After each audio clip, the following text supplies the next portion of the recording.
తెలంగాణలో ప్రత్యేక సమగ్ర ఓటర్ల జాబితా సవరణ ప్రక్రియ కీలక దశకు చేరుకుంది. రాష్ట్ర ఎన్నికల శాఖ నేడు ముసాయిదా ఓటరు జాబితాను విడుదల చేయనుంది.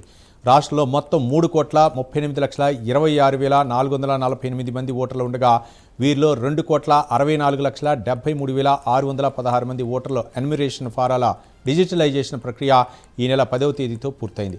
మిగిలిన 73,52,832 మంది ఓటర్ల వివరాలు నమోదు కాలేదు. వీరిని ఏఎస్టీ కేటగిరీలో ఆచూకీ లేనివారు, శాశ్వతంగా వలస వెళ్లిన వారు, మృతి చెందిన వారు డూప్లికేట్ ఓటర్లుగా గుర్తించి అన్కలెక్టబుల్గా చేర్చారు. డిజిటలైజేషన్ వివరాల ఆధారంగా ఎన్నికల శాఖ రూపొందించిన ముసాయిదా ఓటరు జాబితా నేడు విడుదల కానుంది. జాబితా విడుదల తర్వాత నియోజకవర్గాల వారీగా రాజకీయ పార్టీల ప్రతినిధులతో ఈసీ సమావేశాలు నిర్వహించనుంది. ఓటరు జాబితాలో పేర్లు లేనివారు, వివరాల్లో తప్పులు ఉన్నవారు ఫిర్యాదులు, అభ్యంతరాలు దాఖలు చేయవచ్చు.